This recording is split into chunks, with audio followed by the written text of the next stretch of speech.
I think. I don't know which Todd that was for, but good morning, everyone. Hey, cool beer. Thanks, Jeremy. Okay, we've got, it's 8:30, so we'll go ahead and convene the regular board meeting for Eastern Illinois Area Special Education Executive Board. Carl, if you do roll call, please. Tom Mulligan, Here. Todd Villardo, Here. Harry Jackson, Here. Kevin Ross, Here. Kent Stouter, Here. Danette Young, Here. Eric Van Hoven. Here. Hold on. Okay, never done this before.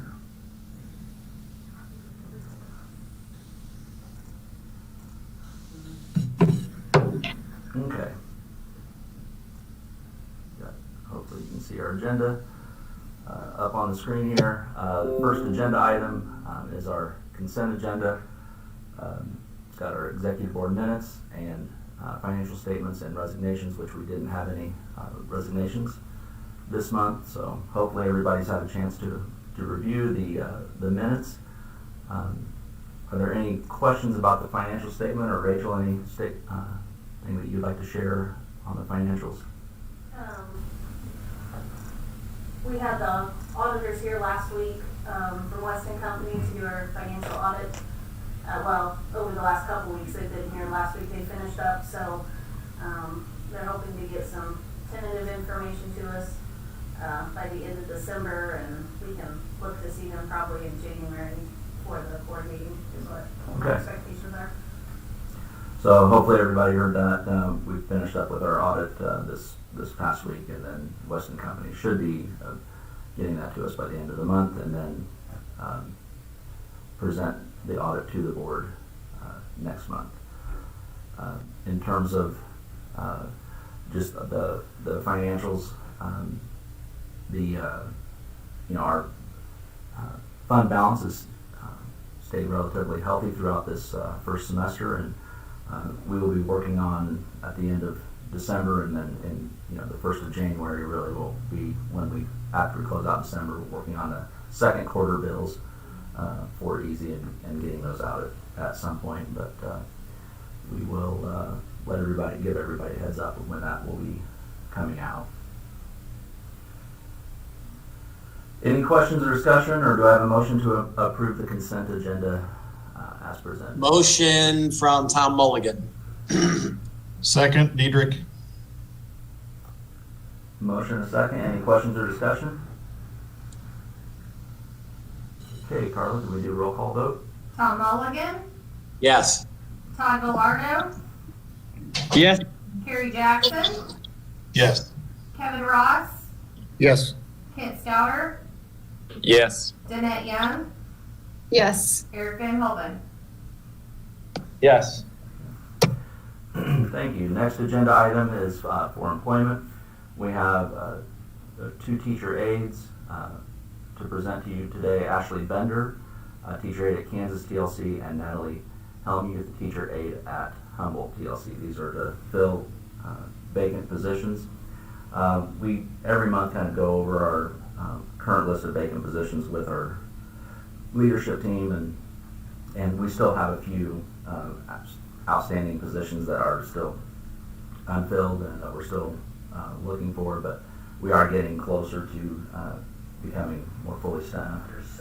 Yeah, we've got them filled with subs right now, but so these are 2 folks that they've interviewed and gone through the background check and everything, so I'd like to present them for employment this time. So moved.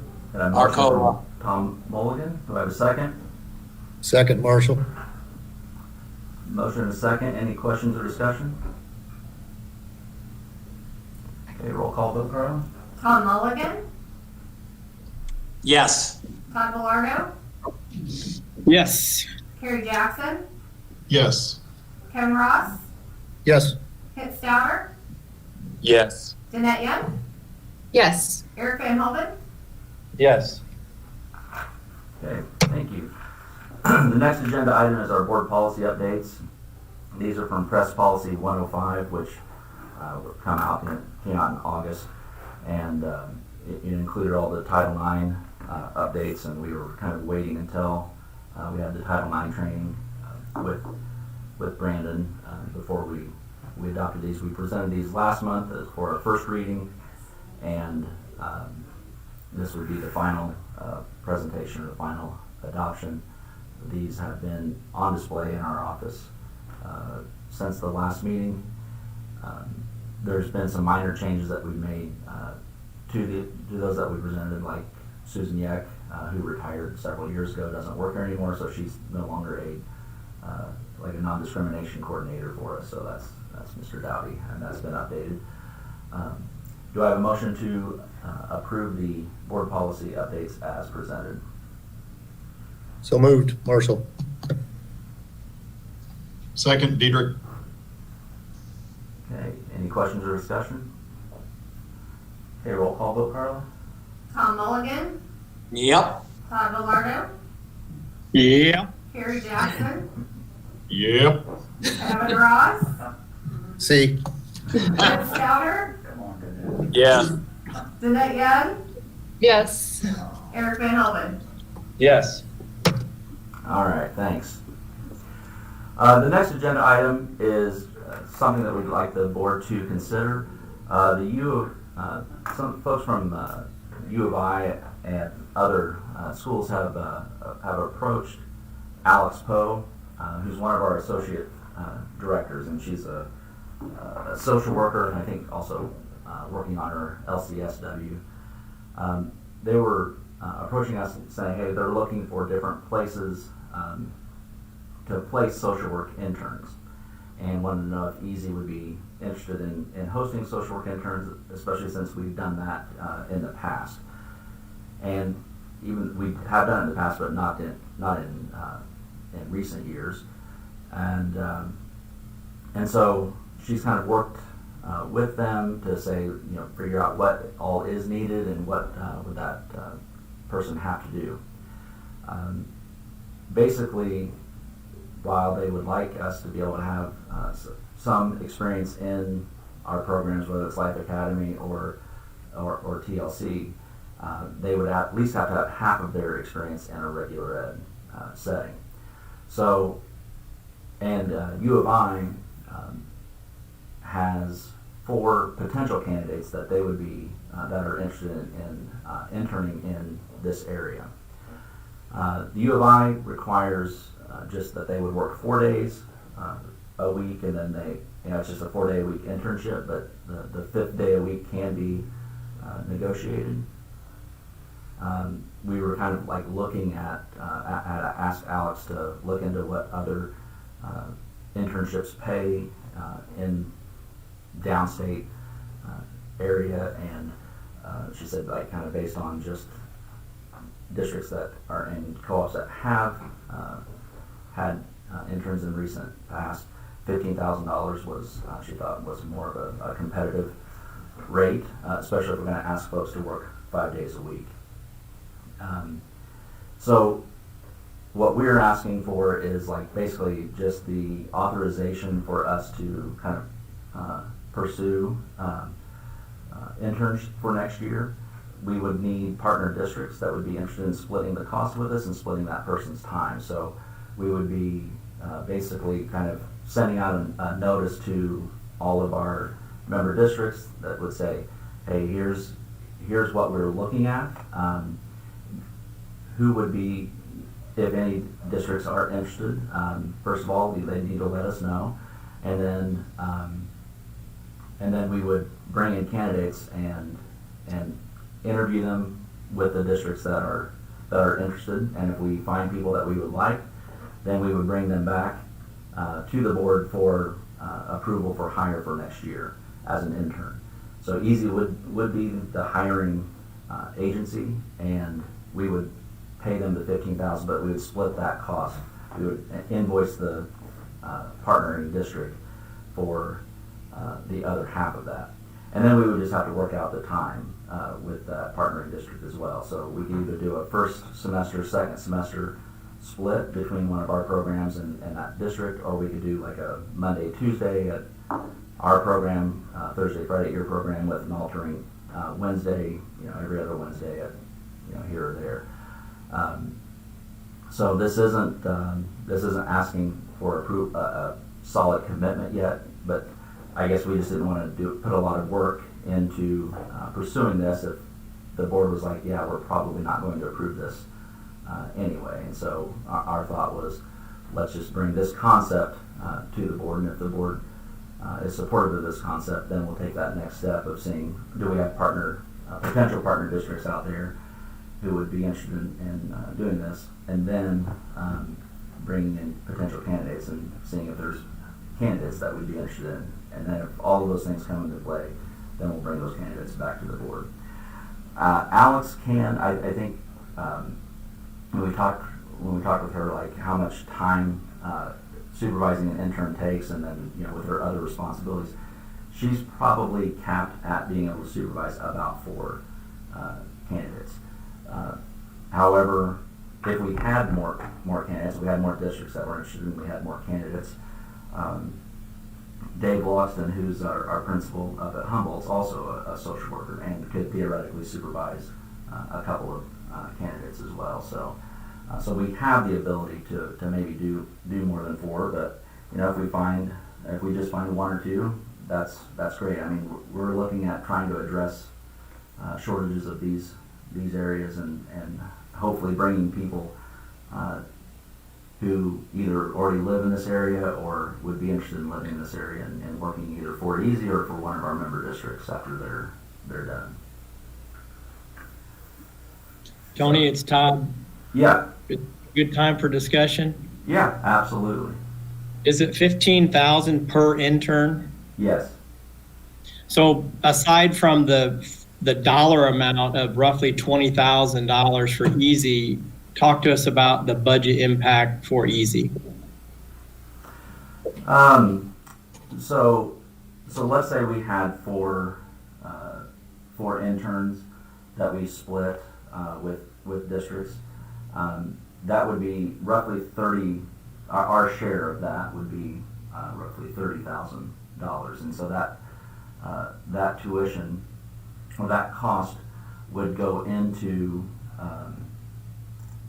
like our TLC tuition or our Life Academy tuition. So let's just say we have got about 196. So if we had 4 and 3 of them were at our TLCs, so it'd be 7,500 times divided by we've got about 190 kids. That would add about $118 per student in tuition costs to, if we had 3 interns in our one in each one of our TLCs. That would add about $118 per student in TLC tuition. It would add, if we had 1 at our Life Academy, it would add about $63 in tuition per student to Life Academy. And we were getting 8 days a week of support. Mm-hmm.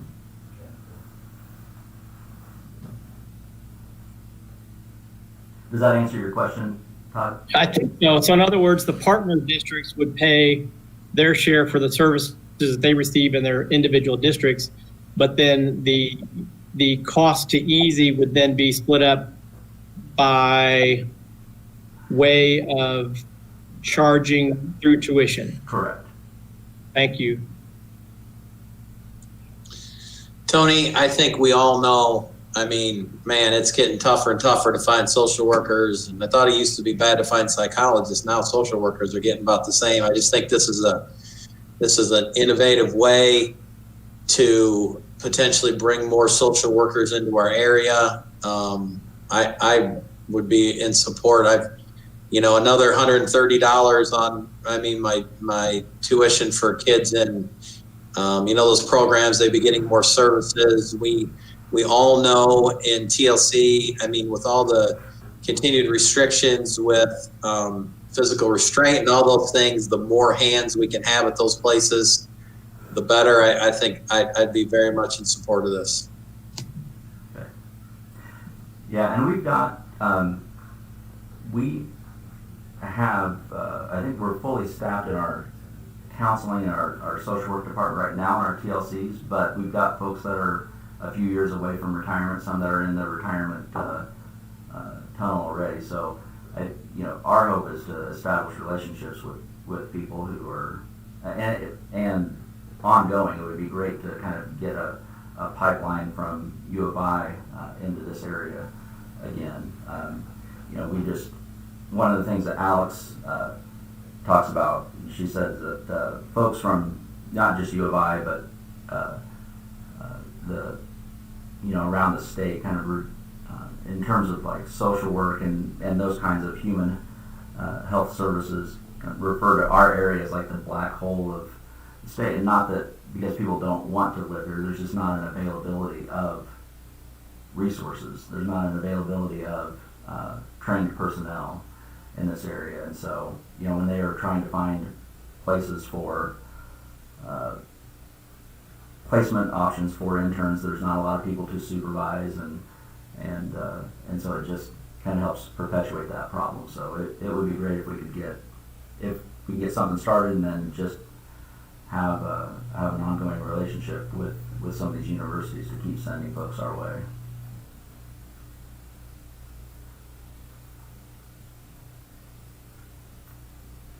Any other thoughts, questions, or discussion? Or if not, I think right now I'm just asking for a motion that the executive board would authorize the EIASE admin to pursue social work interns for the 21-22 school year. I'll make that motion, Arcola. Tony, this is Todd. I think it's a great idea.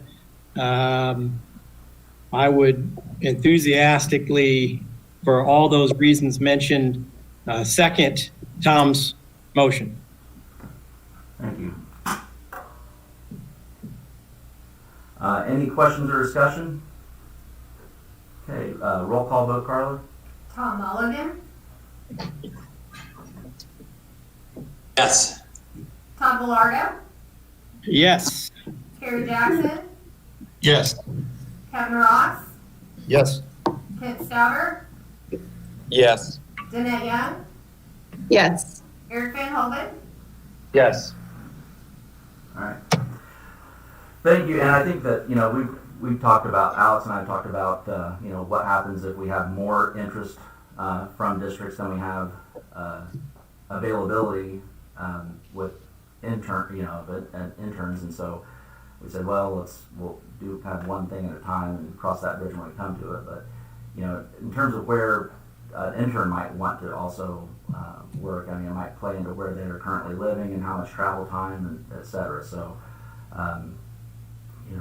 they will obviously have a say in where they're interested in working as well.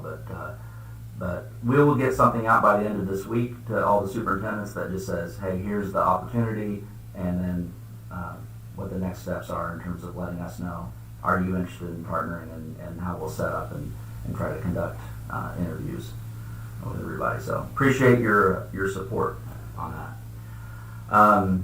That's all the agenda items that we had for this month. Any other items for discussion? Hearing none, do I have a motion to adjourn? Todd and Second, Marshall. Motion Charleston, second Marshall. Questions or discussion, or all in favor, say aye. Aye. Aye. All right. Thanks, Tony. Thank you very much, Thanks. everybody. Meeting is adjourned at 8:50 a.m. Have a great week. Happy holidays. Yeah, have a good one. Have a good Christmas.